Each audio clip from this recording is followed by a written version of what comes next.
Hello champions. तो स्वागत है आप सभी का ओनली सिलेक्शन वर्ड में। और आज हम बात करेंगे ईओ एओ के डीप सिलेबस के बारे में। जैसे आप लोगों ने एपीएफसी की जब मैंने वीडियो बनाई थी डीप सिलेबस की, तभी से ये कमेंट जारी है, टेलीग्राम पे मैसेजेस जारी हैं कि सर इसी तरह का वीडियो ईओ के लिए भी चाहिए।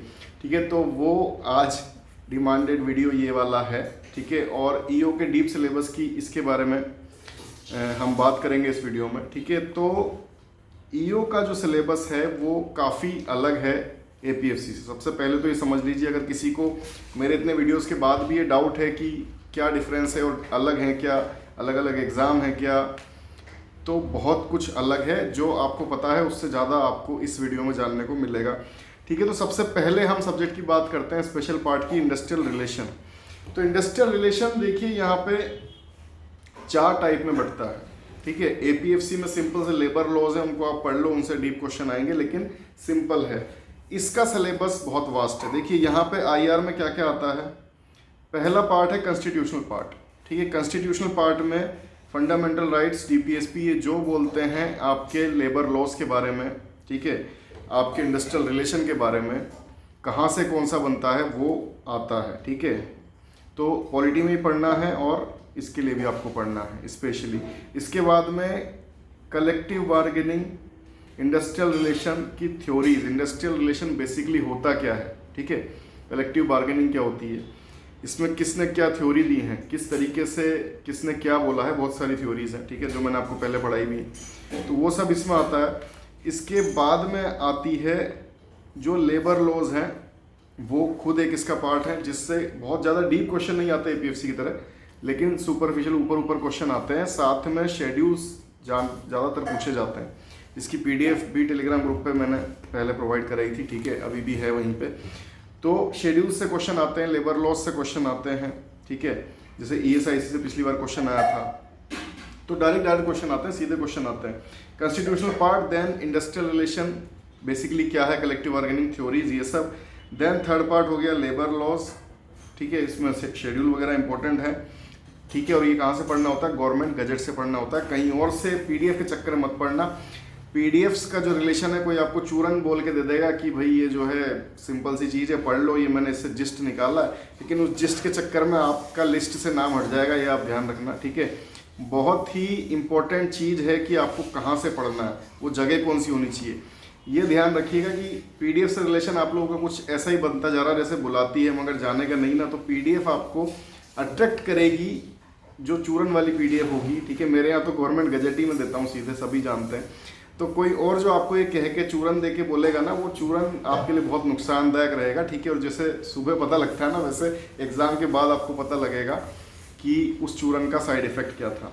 ठीक है, इसके बाद में फोर्थ पार्ट आता है कोड, जो जिसको नहीं भी पढ़ेंगे आप तो चलेगा अभी, क्योंकि कोड जो है वो अभी नहीं आएंगे, जहाँ तक है नहीं आने चाहिए, क्योंकि अभी लागू नहीं हुए हैं। ठीक है, और उनकी संभावना भी नहीं है आपके पेपर तक लागू होने की, तो इसीलिए इसको आप छोड़ सकते हो। बाकी 3 पार्ट आपको एक्सटेंसिवली कवर करने हैं। इसके बाद हम बात करते हैं अकाउंटिंग की। अकाउंटिंग यहाँ पे बहुत वास्ट है। आपने स्पेशल में डिफरेंस देखा होगा अभी जो मैंने बात की इंडस्ट्रियल रिलेशन लेबर लॉस का, वहाँ पे सोशल सिक्योरिटी यहाँ पे भी है, साथ में इंश्योरेंस वहाँ पे अलग से जुड़ता है एपीएफसी में, और लेबर लॉस डीप होते हैं। ठीक है, यहाँ पे अब बात करें अकाउंटिंग की, तो अकाउंटिंग बहुत डीप आती है यहाँ पे। 11th की पूरी, 12th की पूरी, ग्रेजुएशन का भी कुछ पार्ट आता है। ठीक है, मैंने ऑलरेडी पढ़ाया हुआ भी है और फिर से मैं पूरा पढ़ा ही रहा हूँ। ठीक है, तो यहाँ पे जो बुक्स होती हैं आपको 11th 12th के लिए ग्रेजुएशन की करनी होती है। ठीक है, सॉरी 11th 12th के लिए आपको जो एनसीईआरटी वो करनी होती है, या फिर टीएस ग्रेवाल, मैंने पहले भी आपसे कहा था। ठीक है, ग्रेजुएशन के लिए जेआर मोंगा आप ले सकते हैं, एसएन माहेश्वरी आप ले सकते हैं, जो भी आपको अवेलेबल हो। इंडस्ट्रियल रिलेशन की थ्योरीज के लिए एसएन श्रीवास्तव और पियाली घोष दोनों ही बुक अवेलेबल हैं पीडीएफ में टेलीग्राम पे। ठीक है, तो उसमें से जो अच्छी है वो पियाली घोष रहती है। ठीक है, ईओ के पॉइंट ऑफ व्यू से।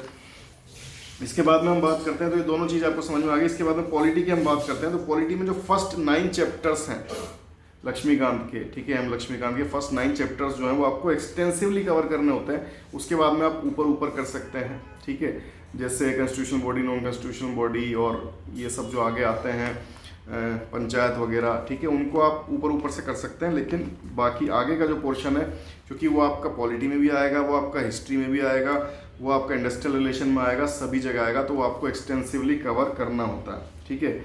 इसके बाद में करंट अफेयर्स में ध्यान दीजिए, गवर्नमेंट स्कीम्स तो मस्ट हैं, ठीक है, वो तो छोड़ ही नहीं सकते आप किसी भी तरीके से। उसके बाद में फैक्ट बेस, ठीक है, गवर्नमेंट स्कीम्स दोनों जगह आएंगी। उसके बाद है फैक्ट बेस, तो फैक्ट बेस आपको करना होता है, ठीक है। और फैक्ट बेस की बहुत ज़्यादा इम्पोर्टेंस है यहाँ पे, क्योंकि पिछली बार के पेपर में आपने देखा था और वही पैटर्न फॉलो होता है, अगर टाइम ज़्यादा नहीं देती यूपीएससी वही पैटर्न फॉलो होता है। तो फैक्ट बेस नॉलेज बहुत चाहिए, ठीक है, जो बैंक एसएससी वगैरह के लिए आती है। अनुश्री का भी आपने इंटरव्यू देखा होगा इसी चैनल पे, तब उन्होंने यही कहा था कि फैक्ट बेस जो है ज़्यादा पढ़ना होता है। इसके बाद में इंग्लिश के लिए जो है वोकेब का पार्ट ज़्यादा होता है, ग्रामर भी आती है, दोनों चीज़ें इसमें आती हैं। एसपी बख्शी से आप पूरा इसको कर सकते हो, ठीक है। कंप्यूटर के लिए आप कोई भी बेसिक बुक फॉलो कर सकते हो, 5 क्वेश्चन आएंगे, जैसे फंडामेंटल्स ऑफ कंप्यूटर एफओसी करके एक बुक आती है, फिर और किसी एग्जाम के लिए जो बेसिक बुक आती हैं जैसे अरिहंत की, लूसेंट की, वो भी आप ले सकते हो, ठीक है। मैथ्स और रीजनिंग के लिए भी कोई भी बेसिक बुक, ऐसा कोई इसमें रिक्वायरमेंट नहीं है कि आपको यही चाहिए, ठीक है। कोई भी बेसिक बुक जो एसएससी सीजीएल के लिए आती हो, सीसेट के लिए आती हो, सीएपीएफ के लिए, सीडीएस के लिए, जो भी जनरल बुक है, कोई भी बुक, ठीक है, आप उसको फॉलो कर सकते हो, मैथ्स रीजनिंग दोनों के लिए। बात करें जनरल साइंस की, तो जनरल साइंस एंड टेक तो आएगा करंट अफेयर्स में, ठीक है। और जनरल साइंस के लिए 6 to 10 एनसीईआरटी या फिर लूसेंट जनरल साइंस, इन दोनों में से कोई एक या फिर ये दोनों आप पढ़ सकते हैं। अगर आपको अच्छी तैयारी करनी, कोई क्वेश्चन नहीं छोड़ना है, तो ये दोनों कर सकते हैं, ठीक है, हम भी वही पढ़ाते हैं। इसके बाद में इकोनॉमी जो है यहाँ पे मोस्टली करंट अफेयर्स के थ्रू ही कवर होती है, ठीक है, करंट अफेयर्स के थ्रू मोस्टली कवर होती है और ज़्यादा इसमें डीप नहीं आता है, ठीक है। तो 11th-12th की माइक्रो आप कर सकते हैं, ग्रेजुएशन का पार्ट या और बड़ा पार्ट नहीं आता है, ठीक है। तो इकोनॉमी में बहुत बड़ा पार्ट नहीं आता है, आप जो करंट अफेयर्स उससे ज़्यादा जुड़े रहेंगे इकोनॉमी के कंसेप्ट में, और बाकी आप 11th-12th की जो है वो पढ़ सकते हैं। हिस्ट्री, बिपान चंद्रा और स्पेक्ट्रम दोनों बुक आपको कवर करनी है, या फिर जो हम पढ़ाएंगे, ठीक है। तो बिपान चंद्रा, स्पेक्ट्रम आपको कोई कमी नहीं छोड़नी है, क्योंकि एग्ज़ाम फिर से आने में बहुत टाइम लगेगा, ठीक है। तो कमी कोई नहीं छोड़नी चाहिए, तो आपको किसी भी तरह की कमी नहीं छोड़नी है, मैथ्स में, इंग्लिश में, हिस्ट्री में, पॉलिटी में, ठीक है। ये आपके वो टॉपिक है जो आपको पूरे नंबर दे सकते हैं। कंप्यूटर है, ठीक है, जनरल साइंस है, तो करंट अफेयर्स में आपके नंबर कट सकते हैं, स्पेशल में कट सकते हैं। बाकी ये जो है स्पेशली मेरे यहाँ से होगा तो नहीं कटेंगे, पिछली बार भी किसी के कोई क्वेश्चन गलत नहीं थे स्पेशल पार्ट में, ठीक है। तो नंबर जो आपके कटने के पोर्शन है वो बहुत कम रह जाते हैं, और बहुत ज़्यादा हाइप में अभी एपीएफसी है, ये उतना ही दबा हुआ है, ठीक है, अंडररेटेड है। तो इसमें आप अच्छा चांस बना सकते हैं, अच्छी जॉब है, इसका अपना एरिया है, ये इसके पास अलग पावर्स हैं, ठीक है। जूनियर जरूर है, लेकिन अपने एरिया में इसका भी अपना डोमिनेशन है, ठीक है।